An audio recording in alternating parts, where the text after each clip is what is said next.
What's up, everybody, and welcome back to a confession. I'm just not happy anymore.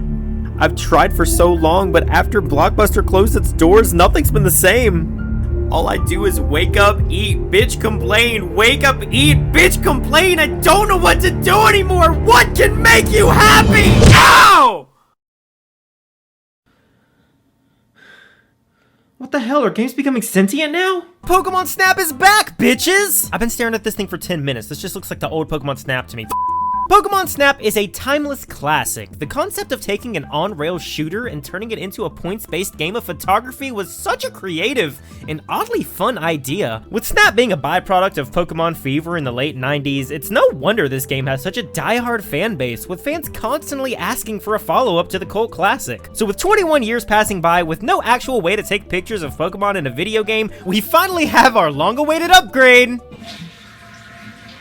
You were close. Pokemon Snap has never been this good! This is new Pokemon Snap. It's really weird to see this game finally surface after 21 years. This was developed by Bandai Namco, the legendary developers who've made a great name for themselves with Nintendo recently by working on Smash Bros., Mario Kart 8, and even Pokemon's own Pokken Tournament. So the game studio responsible for publishing this is currently working with the studio that helped create this. So with a promising IP being backed by a promising studio, can this game actually bring me happiness once again? Because I'm gonna be honest, look, I'm really tired right now. Now, for the record, I have heard a lot of valid criticisms on why people don't want to justify spending $60 on this game. And that's fair. I spent $60 on Mario Tennis Aces and got more out of Pac-Man 99, a game that I spent $60 less on. So when I hear people voice their concerns about diving into new Pokemon Snap, it's usually one of three things that sets people off. Is this game long enough? Is this game replayable? And why the hell do I want to take pictures of Pokemon? And I'm gonna start with a third one. Why do you want to take pictures of Pokemon? Well, why do you want to cook something that you can't eat? Why do you want to roll a bunch of objects into a ball? If you look at any game, you can break it down to its most simplest form. Persona 5 is just pressing A and going to school. What the hell does this word even mean? For those who aren't familiar with the original title, this acts more like a puzzle game. In its most simplest form, it's a game where you take pictures of Pokemon. But in its execution, everything flows into each other. It involves chain reactions, where one action leads to another, which makes another Pokemon pop out, and secrets are scattered constantly throughout the levels. Capturing pictures of Pokemon is done in service of a points-based system. The bigger and more centered a Pokemon is in the photo, the more points you can earn. The more total points you have, the further in the game you're able to progress. What do you know, it actually looks like there's more to this game than just taking pictures of Pokemon. Now, as for this being long enough and replayable,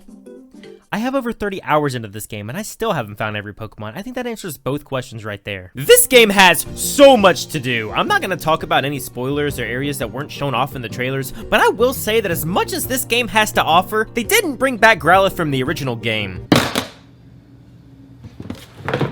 New Pokemon Snap follows a similar premise to the original. Researcher Professor Mirror would like you to explore the Lental Islands and find the mystery behind the wildlife that lives there.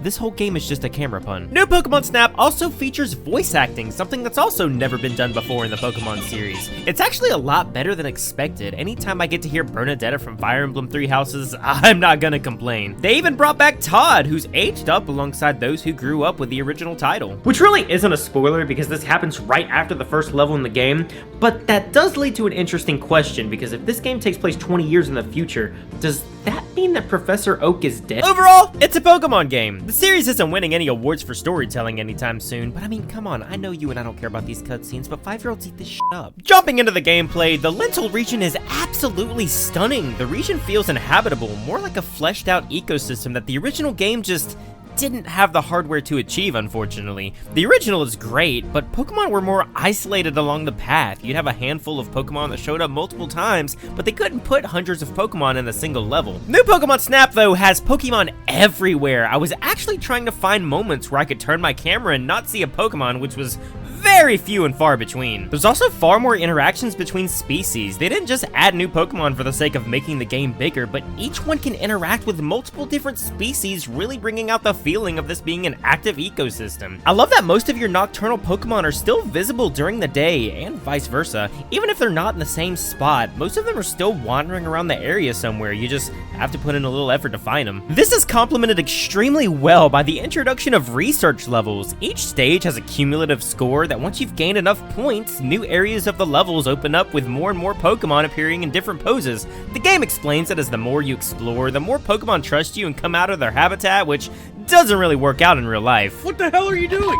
The research levels aren't too drastically different from each other, but there is more than enough difference to warrant coming back to each new level. Like right now, you only have one Crabrawler, but BAM! Come back later and now you have two! That's called progression. But the execution here is very well thought out. You can't progress through the game without collecting different poses of each Pokemon. These are ranked on a 4-star system, 1 being a simple photograph, with 4 being a special action that you have to trigger by finding out the puzzle behind it. Sometimes though, I'll think something is a 4-star picture when actually it's a 1-star, so it's nice to know that the game gives me a little f you. But this also works the same vice versa, so how am I gonna complain about that? My favorite part of the originals were seeing Pokemon take on different poses and getting rewarded for just exploring different parts of the game. So it is so nice to see this thoroughly fleshed out and cranked up to 11, and to me, this is the reason why this game is so replayable. 200 Pokemon times at least 4 poses means over 800 different photographs to explore, and having them hidden behind a puzzle element, if you thought this game had depth, f that, this game has Wooper. But 800 photographs is a lot. There are plenty of times in games where having too much to do can be a problem. There's a reason why I hold Crash 4 like this. But thankfully, Pokemon Snap makes completing its challenges a lot easier with a mission-based system. Each character will give you a different task to complete, which gives you hints on how to trigger 3- and 4-star events. They essentially give you a bit of background while providing a picture that they're in, and I will say I still have dozens of these left. I haven't even scratched the surface of every mission in the game, and I have almost 600 poses in total. But that's not good enough. This game seems way too good to be true. I will find something wrong with this game. I have a legal obligation that every single time that I play a game, I have to find something to bitch about.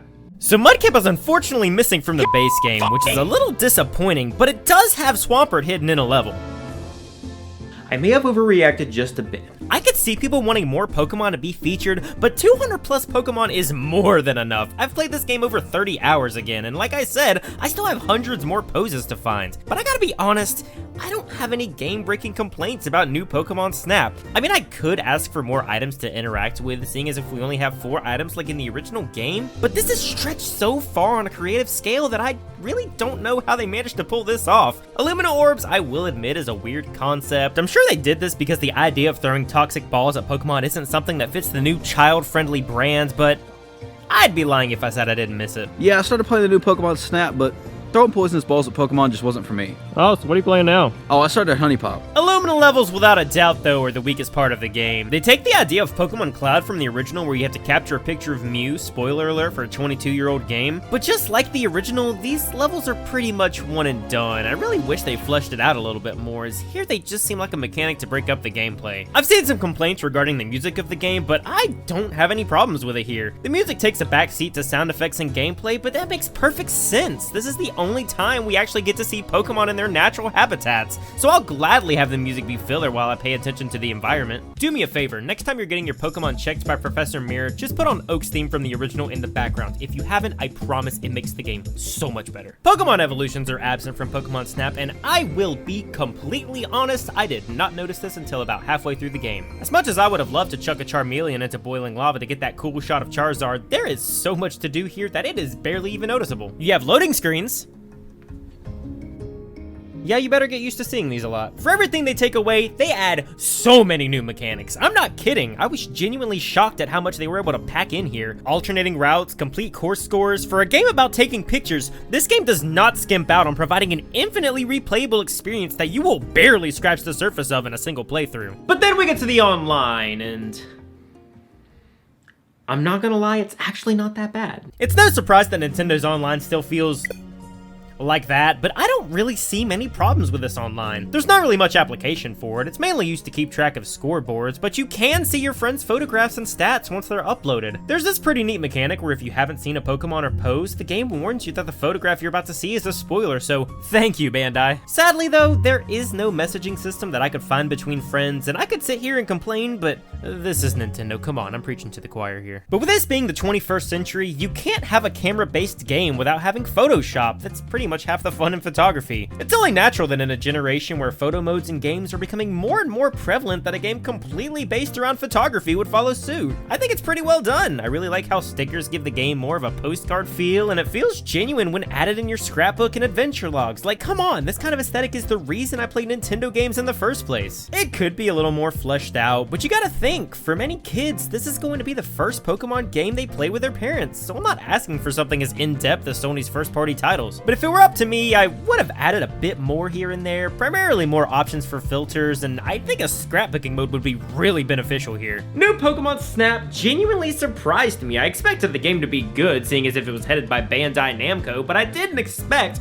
to have one of the best experiences of the year so far. Oh my god, am I finally gonna find happiness? If you are someone who loves the feel of discovery, then you are doing yourself a disservice by skipping this game if you've debated doing so. The full game can be beaten in about 10 hours, which is honestly a fine length for a game, but there are dozens more hours waiting for you to see how all the Pokemon interact with each other and just how beautiful these islands are. I think there's this common misconception that games today have to be bigger to be better, and that could not be farther from the case. Luigi's Mansion 3, Donkey Kong Country Tropical Freeze, Sonic Mania, these games might be a pimple to the size of Xenoblade Chronicles 2, but as soon as you see that end credit screen, you can't wait to start the game all over from scratch again like it was your very first time. I'm not saying this is the case for every game, but look at the original. You can beat it in less than an hour, 100% at all, and still people fawn over it to this day.